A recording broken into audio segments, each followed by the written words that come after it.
The Black-Eyed Children. Notable alleged encounters. Vermont, 2016. A couple heard a knock during a snowstorm. 2 children were standing at the door, asking to come in. After reluctantly letting them in, power went out. The kids just sat silently until the woman noticed their eyes were solid black. After they left, both the man and woman reportedly suffered unexplained health issues. Ohio, 2001. A man saw 2 boys standing silently in his yard after midnight. They didn't move or speak. When he turned away for a moment, they had vanished, leaving behind small footprints that ended suddenly in the snow. North Carolina, 2014.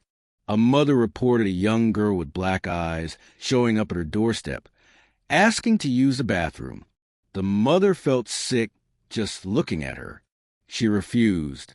Hours later, all the house lights blew out simultaneously. Common characteristics. Despite the wide range of reported sightings, black-eyed children tend to follow a remarkably consistent pattern. Appearance. Age between 6 and 16. Extremely pale skin, sometimes described as grayish or chalky.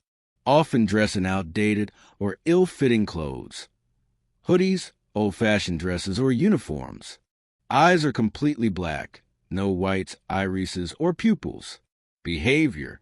Often appear at night, especially during storms or snow. Knock on doors, approach cars, or show up in driveways. Speak in calm, monotone voices with odd or overly formal language. Request something mundane. To use the phone, come in for food, ask for a ride. They must be invited in. They never force entry. Feelings they inspire. Witnesses often report sudden terror, dread, nausea, or feeling like they're being hypnotized. Animals often react with panic around them. The visitors. I didn't believe in any of that paranormal crap. I'm a structural engineer, logic-minded, detail-oriented. Ghosts, aliens, cryptids? No thanks. But something happened on January 12th, 2023, that I've never been able to explain. I'd rented a cabin about 30 minutes outside of Flagstaff, Arizona. Off-grid. No neighbors. No Wi-Fi. Just a week of solitude after a brutal divorce and a series of sleepless nights back in Phoenix. The cabin sat near the edge of Coconino National Forest. One of those wood-paneled airs with propane heating and solar lights. Functional, not fancy. The snow had been steady all day. Quiet, peaceful, until the knock. 9:17 p.m. I remember the time because I just refilled a mug of watery instant cocoa and scribbled Chapter 5 in my notebook. The propane lamp cast a warm amber glow, and the fire crackled softly behind me. Tap, tap, tap. I paused, the pen still in my hand. The sound came from the front door, 3 gentle, rhythmic knocks. Not panicked, not urgent, just deliberate, like someone knew I was alone and wanted to ease me into a false sense of calm. I stood slowly, confused. I hadn't seen a single car pass the main road all day. The snow was at least a foot deep, and the temperature had dropped below 20. There was no reason anyone should be out here, especially not on foot. I turned off the lamp.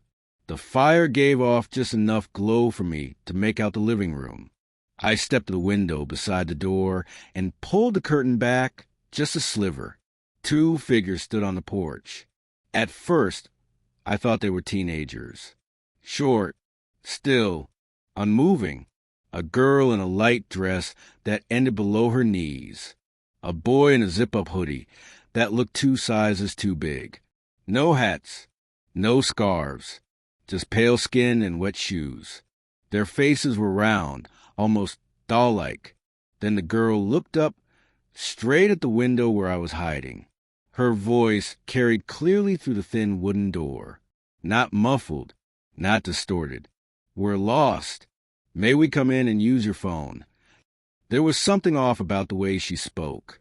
Flat, Measured, not scared, not cold, not tired. I didn't respond. I just kept staring at her expressionless face, at her thin arms hanging at her sides, and at the boy who hadn't moved an inch. I remember thinking, why aren't they shivering? The girl stepped forward. Please, it won't take long. That's when the boy turned his head to look at me, and I saw his eyes. There were no whites, no iris, just deep, glossy black, as if someone had scooped out the normal parts and replaced them with oil. I staggered back from the curtain, heart pounding. My body moved on instinct. I locked the deadbolt, shoved a chair under the handle, and reached for the fire poker. Ridiculous, I know, but I needed something in my hands. Then came the whispering, not through the door, not outside, inside my head. Let us in. You have to invite us. Please. It was like a memory that wasn't mine. Words spoken in a tone too calm to be human. I rushed around the cabin, locking the back door and windows, shutting every curtain I'd left open. And all the while, I heard soft footsteps crunching the snow as the children circled the house. Slowly, always staying just out of view. Then another knock, this time at the kitchen window. Tap, tap, tap. I crouched under the sink, poker in hand, breathing so shallow it hurt. I tried to pray, tried to think of an explanation, but nothing made sense. You have to invite us in. We can't come in unless you say it's okay. I didn't sleep. I sat in the corner of the loft, wrapped in a blanket, staring at the door for hours. At some point, I must have drifted off, because I woke to the pale blue light of morning pushing through the shutters. The fire had burned down to nothing but cold ash. I checked the porch. No footprints. None. There should have been some evidence. Scuffed snow, shoe marks, anything. But the porch was pristine, except for one thing. A small, perfectly round burn mark on the wood of the welcome mat, as if someone had pressed a hot iron into the planks and held it there. I left everything behind. My backpack, my notebook, even my boots. I drove back to town in socks and snow-soaked jeans, white-knuckling the steering wheel the whole way. 2 months later, March 4th, 2023, Tucson, Arizona. I was staying in a Motel 6 off I-10, thinking I'd finally gotten away from the nightmares. I'd stopped telling people. Hell, I barely believe it myself anymore. But at 2:46 a.m., someone knocked on my door. Tap, tap, tap. I froze. The hallway light showed 2 shadows beneath the doorframe. Small, motionless. Then, softly, just like before, "We're lost. Can we use your phone?" I didn't answer. I just sat there, back against the far wall, shaking. I hadn't told anyone where I was. So, how the hell did they find me? Please follow, like, and subscribe for more